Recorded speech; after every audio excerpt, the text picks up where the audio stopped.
Dans le cadre du programme Mission Monde, le Centre matapédien d'études collégiales, en collaboration avec le Cégep de Rimouski, offre un projet institutionnel majeur qui permet aux étudiants d'effectuer des séjours pédagogiques à l'international.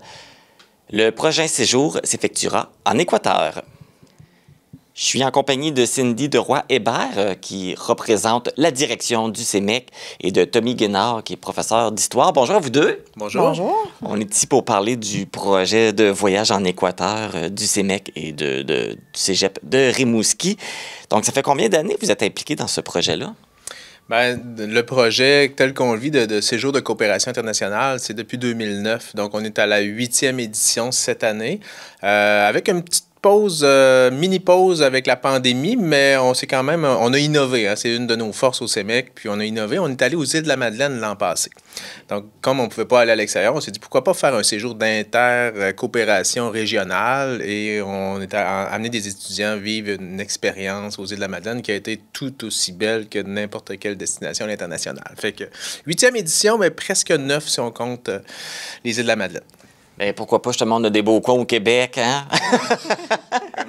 Donc, là, vous allez aller en Équateur. C'était quoi les autres destinations qui ont été choisies? Donc, cette année, avec Mission Monde, il y a eu 3 destinations. Donc, comme on en parlait tantôt, en janvier, il y a un groupe de sciences nature qui sont allés à Costa Rica. Donc, en mars, au Maroc. Puis là, au mois de mai, ils vont vivre l'Équateur. Okay. C'est quoi l'objectif de ces voyages-là, les objectifs pédagogiques pour les étudiants? On parle beaucoup souvent dans ce temps-là de compétences transversales, surtout dans le cas du séjour en Équateur. Là. Dans le séjour au Maroc, c'était vraiment là, en lien avec un stage, c'était relié à un stage d'études. Sciences de nature, c'était aussi un stage d'aller faire des prélèvements en terrain pour leur épreuve synthèse de programme. Fait que ça, c'était vraiment sciences nature et techniques de physiothérapie. Ici, le projet Équateur est ouvert à tous les étudiants de tous les programmes. Donc, c'est vraiment, on cherche des profils particuliers de gens qui sont prêts à vivre ce genre d'expérience-là. Et les compétences, c'est des compétences transversales, des compétences citoyennes, d'ouverture d'esprit, d'organisation, de responsabilisation, parce que monter un projet, tantôt on parlait des coûts quand même assez importants, mais ça demande de la discipline, il y a beaucoup de documents à compléter, il y a beaucoup d'organisation, et les étudiants prennent part à toutes ces étapes-là.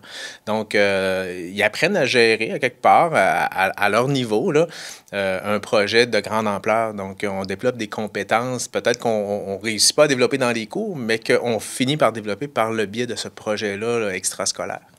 Et ça va être quoi, justement, le thème pour l'Équateur?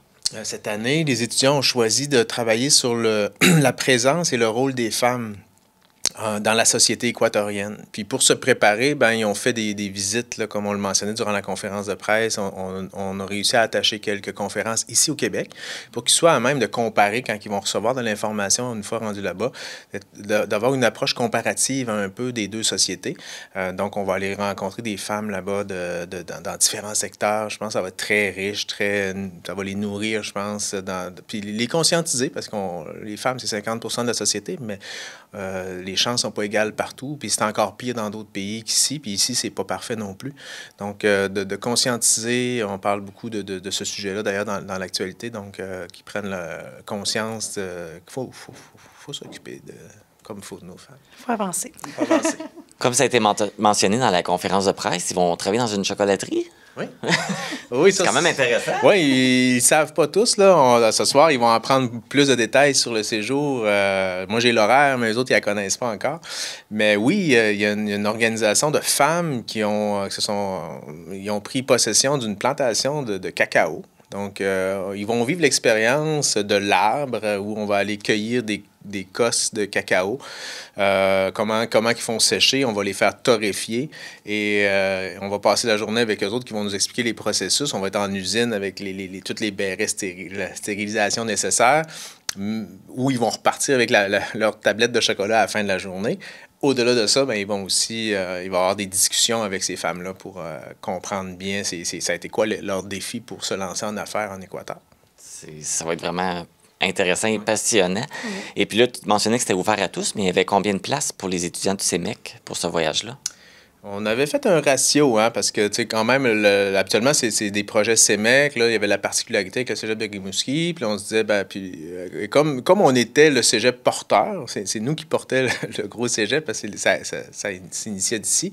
Moi, j'avais fixé la barre à 10 ici. Là. Puis on est 10 étudiants ici, puis ils sont 13 à Rimouski, malgré qu'ils sont proportionnellement beaucoup plus importants. Mais c'est difficile d'aller au-delà aussi d'un groupe de 23. C'est déjà, moi, ça fait plusieurs... J'ai fait toutes les éditions. C'est le plus gros groupe, là. Partir à 23, c'est du monde. C'est une logistique aussi. À chaque fois on débarque dans une place, on est visible, on prend de la place. Ça prend l'autobus. Pour les voyager, ça prend l'autobus pour les monter à Montréal. Puis là, il y a 23 étudiants, mais j'imagine qu'il y a des enseignants qui embarquent dans le projet aussi, qui les suivent, sont encadrés. Oui, peux-tu y aller, Cindy? Donc, oui, ils sont encadrés avec 3 enseignants. Donc, tantôt, on avait en conférence là, Geneviève Aspiro, donc du cégep de Rimouski en éducation spécialisée. On a aussi Lily Lessard, qui est enseignante en langue, cégep de Rimouski, et Tommy Guénard, là, notre enseignant en histoire ici au CEMEC, département de sciences humaines. Puis quand on part comme ça, nous, on fait affaire avec un organisme qui s'appelle Arrow International. Moi, c'est un partenaire de longue date, là. Puis avec nous, il y a un guide de Arrow 24 heures sur 24 aussi qui s'organise, puis avec qui on est en communication, nous autres, pour l'horaire qui fluctue des fois. Il y a les aléas de la société là-bas qui fait que des fois, ce qu'on avait prévu ne fonctionne plus. Mais on a quelqu'un avec nous là, tout le temps. Puis des fois, il s'associe à des gens de la place. Comme moi, je le sais, ça va être la deuxième fois que je vais en Équateur et je vais aller coucher chez Payuca et Sophia. Donc, Payuca et Sophia, c'est rendu des partenaires de Arrow. Donc, ils vont vous accueillir là-bas. Oui, puis ils aident à préparer le temps qu'on va être dans leur localité. C'est eux autres qui attachent, puis qui préparent, puis sont tout contents de nous accueillir, puis veulent nous faire vivre des belles expériences. Donc, il y a des partenaires locaux comme ça, là, des poteaux, dans les pays d'accueil. OK, fait que là-bas, les étudiants sont tous accueillis dans une famille, c'est ça? Oui. Le monde, vous ne dormez pas tous ensemble, c'est pas à l'hôtel, tout ça, là, vous dormez dans des familles d'accueil. Ils vont être 3 par famille. Okay. Donc, on va faire les trios d'ailleurs ce soir. Là. On va faire le jumelage. Puis, on sera 3 par famille, ce qui va les sécuriser parce que c'est quand même quelque chose. Déjà, c'est pas les conforts, quand même, c'est pas si pire que ça, mais c'est pas les conforts de nos maisons, c'est pas le même environnement. Et à l'espagnol. Donc, d'être à 3, d'être capable de supporter pendant que quelqu'un fouille dans le dictionnaire, l'autre essaye de trouver les bons mots, pointe, mime. Il passe des beaux moments. Puis souvent, je le sais, quand on va quitter, ça va pleurer. Les gens, en 4-5 jours, il va se créer des liens, puis ils vont être tristes de quitter. Là. Est-ce qu'il y avait des critères particuliers pour sélectionner les étudiants? Donc, nous, on y va beaucoup sur... il y a un dossier de candidature. Donc, déjà par là, on pose des questions, je te dirais. Quand je fais la présentation, j'en écrème beaucoup. Parce que quand je présente le séjour, là, je présente la réalité. Je veux pas qu'ils embarquent dans le projet en se disant on s'en va dans un projet pour faire un voyage de tourisme. C'est un investissement, c'est du temps. Il y a eu des rencontres à chaque semaine, 1h30, 2 heures. Donc, il faut être prêt à investir ça. Puis, il faut être prêt à vivre dans les conditions qu'on s'en... C'est pas dans un tout inclus 5 étoiles. Là. Fait que je monte des photos. Déjà, ma sélection se fait beaucoup par mes photos. Il y en a plusieurs qui viennent puis qui disent « Ah non, c'est pas pour moi ». Fait que ceux qui restent déjà, qui font leur candidature, après ça, on fait des entrevues de sélection et on cherche des gens ouverts, vraiment ouverts d'esprit, prêts à collaborer, qui ont l'attitude nécessaire, qui sont capables de vivre des changements puis d'être capables de s'adapter rapidement. Fait que c'est pas mal des qualités comme ça qu'on recherche, là, des gens qui sont prêts à vivre une expérience déstabilisante, parce que c'est ça qu'ils vont vivre. C'est quoi les frais pour un séjour comme celui-là avec un groupe d'étudiants? Donc, pour l'Équateur, donc ça représente un projet de plus de 80 000 $. Donc, à ce moment-là, 23 personnes avec 3 enseignants. Donc, 23 personnes incluant les enseignants. Non, plus 3. Oh, donc 26 personnes. Tu sais, je n'étais pas trop sûre. Donc, c'est 80 000 $, là, le projet. Donc, il y a du soutien financier aussi là-dedans. Les jeunes aussi ont fait ont ramassé de l'argent, mais vous avez du soutien financier? Oui, 3 soutiens financiers importants. Donc, on parle de Mission Monde. Donc, Mission Monde cette année et l'année prochaine aussi. Donc, c'est plus de 500 000 $ qui étaient répartis dans divers projets là, au cégep de Rimouski, CEMEC, Amqui. Puis, à ce moment-là, on a les 2 fondations, donc la Fondation du cégep de Rimouski et la Fondation du Centre matapédien d'études collégiales. Ensuite, on a toujours les partenaires des associations générales étudiantes. Donc, c'est vraiment une association autant Rimouski que CEMEC qui ont contribué pour aider les étudiants, parce que cette année, c'est 17 étudiants qui vont partir, en fait, qui ont fait des voyages de Mission Monde. Donc, 17, c'est beaucoup. Oui, oui. C'est vraiment un beau projet Mission Monde. Bravo d'avoir instauré ça puis de permettre aux étudiants de vivre cette expérience-là. Merci beaucoup. Merci. Ça fait plaisir. Ça fait plaisir. Merci à vous. J'ai avec moi des étudiants qui vont participer au voyage en Équateur. Bonjour. Bonjour. Je vais vous demander de vous présenter dans quel cours vous êtes. Bonjour, moi je m'appelle Kimberly Carrington, je suis étudiante en technique de physiothérapie. Bonjour, je m'appelle Marie-Lou Lévesque, je suis étudiante en sciences humaines. Et bonjour, moi je m'appelle William Sourbide et je suis étudiant en sciences humaines aussi. Donc, première question, pourquoi vous avez accepté justement de participer à ce séjour en Équateur? Je peux y aller. Pour des raisons personnelles, moi j'aime beaucoup voyager, fait que en plus j'ai toujours comme voulu faire un voyage humanitaire. Fait que là, en sachant qu'on fait vraiment plus coopération, dans le fond qu'on va aller vraiment plus travailler dans la société puis qu'on va vivre vraiment avec les gens de la place, pour moi, ça me rejoignait beaucoup puis c'est comme un rêve là un peu, tu sais, j'ai toujours voulu faire vraiment plus un voyage humanitaire. Fait que c'est comme une occasion de le réaliser, en plus avec mes copains d'Amqui et de Rimouski que je connaissais pas, puis que maintenant, je suis vraiment contente de les avoir connus. Donc, une belle occasion de faire un voyage que tu n'aurais peut-être pas fait normalement. Exactement.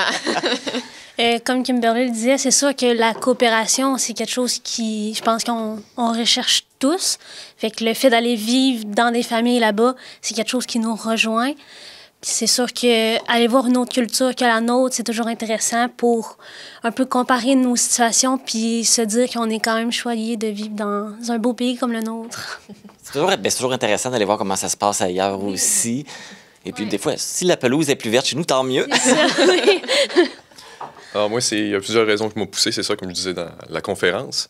Il y a le fait que je suis quelqu'un qui est passionné par les sciences naturelles en général, puis ça va me permettre d'approfondir mes connaissances dans divers domaines de la faune, de la flore, de la géologie du pays, et surtout le côté un peu aventure de voyage qui m'a beaucoup intéressé pour y participer. Justement, quand on part dans un autre pays comme ça, qu'on va ailleurs, il y a de la préparation. Ça ne se décide pas comme ça, demain matin, on part. Qu'est-ce que vous avez eu à faire pour vous préparer, justement? En termes de préparation, tu sais, de un, on connaissait pas Rimouski, fait qu'il a fallu apprendre à connaître plus les gens parce qu'on passe quand même 10-11 jours avec eux dans un autre pays. Fait que on a appris à les connaître. On a fait des activités vraiment de team building, là, plus. Là, on s'est rencontrés plusieurs fois. On a vendu des billets un peu pour faire du financement. On a eu une bourse aussi de SICAN qui nous a vraiment aidés à préparer notre voyage, vraiment plus rassurant au terme plus financier. Mais sinon, beaucoup plus d'activités là, pour apprendre à se connaître. Puis on a fait de la cuisine plus Amérique latine, pour un peu se désensibiliser, vu qu'ils ne mangent pas nécessairement la même chose que nous. Fait qu'on se prépare tranquillement. Là. C'est quand même dans un mois, fait que faut être prêt. Ça s'en vient, puis là, bien connaître les personnes avec qui vous allez voyager. Oui. Est-ce qu'il y a d'autres choses? C'est vrai, on a aussi fait des cours d'espagnol pour nous pratiquer, c'est sûr, parce qu'en Équateur, ils parlent l'espagnol. Et ça va nous permettre au moins, peut-être pas d'être bilingue, mais au moins juste être capable de baragouiner 2-3 phrases puis être capable de communiquer avec les personnes sur place. Je pense que vous avez eu à avoir des vaccins, probablement. Oui, c'est sûr, parce que c'est pas tout le monde qui avait les mêmes vaccins. Fait que là, on est tous pratiquement égales puis prêts à partir dans un autre pays pour... nos vaccins sont tous à jour, dans le fond. Là, vous partez bientôt. Qu'est-ce qu'il vous reste à faire encore? On a notre formation pré-départ avec Arro qu'on a ce soir, qui va nous montrer un peu... c'est surtout psychologique, je crois, là. Le choc culturel. Oui, qui va nous préparer au choc culturel. Oui, parce que c'est ça. Vous allez arriver dans un autre environnement, ça va être différent et tout. Alors, ben écoute, je vais vous souhaiter un beau voyage. Puis comment vous entrevoyez tout ça? Ça va être quoi votre objectif? Mettons? Moi, j'espère qu'on va avoir bien du fun puis qu'on va en profiter parce que 10 jours dans un autre pays, ça va vraiment passer vite. Surtout en bonne compagnie. Fait que j'espère qu'on va bien s'amuser puis qu'on va découvrir plein de nouvelles choses pour revenir... Faire des belles rencontres, découvrir une autre culture. Ils ont bien résumé, là. Ouais. Revenir avec une belle richesse puis une belle expérience. Exactement. Ben, merci beaucoup puis je vous souhaite un beau voyage. Merci. Ce sera le 3e voyage qui sera effectué en 2023 pour les étudiants du CEMEC qui partiront du 27 mai au 8 juin en Équateur. Un groupe était au Maroc au mois de mars. Ils sont revenus il n'y a pas très longtemps. Et en janvier, il y a eu le voyage au Costa Rica.